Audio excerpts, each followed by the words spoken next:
ગુજરાત સરકાર દ્વારા યુસીસીનો કાયદો અમલમાં લાવવા માટે આજે એક કમિટીની જે રચના કરવામાં આવી હતી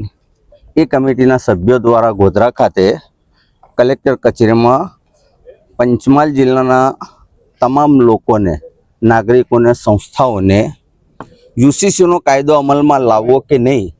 તે માટેના સૂચનો માટે આજે મીટિંગ રાખવામાં આવી હતી। પંચમહાલ જિલ્લાના મુસ્લિમ સમાજના વિવિધ સંગઠનો તથા નાગરિકો આજે પંચમહાલ કલેક્ટર કચેરી ખાતે સમિતિ સમક્ષ હાજર થયા અને તમામે એક સૂરમાં આ કાયદો અમલમાં લાવવા માટે પ્રચંડ વિરોધ કરવામાં આવ્યો। અને આ કાયદાનો વિરોધ એટલા માટે કરવામાં આવ્યો છે કે ભારતના બંધારણે ભારતના નાગરિકોને જે મૂળભૂત અધિકારો આપવામાં આવેલા છે તેમજ ભારતના બંધારણની અંદર ભારતના નાગરિકો માટે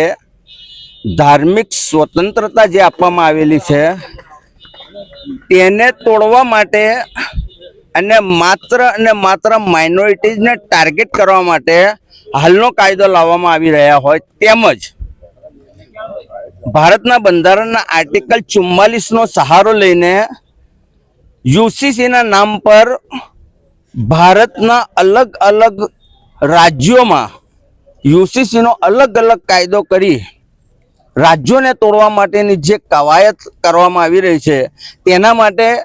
અને તમામ ભારતમાં વસતા માઇનોરિટીઝને આ કાયદો અસર કરશે તેના માટે અમે આજે એનો પ્રચંડ વિરોધ કર્યો છે। અમે લેખિતમાં પણ આપ્યું છે, અમે ઓનલાઈન પણ મોકલવાના છે અને આજે અમે મૌખિક પણ રજૂઆત કરી છે। રૂહુલ અમીન અઠીલા, એડવોકેટ, ગોધરા।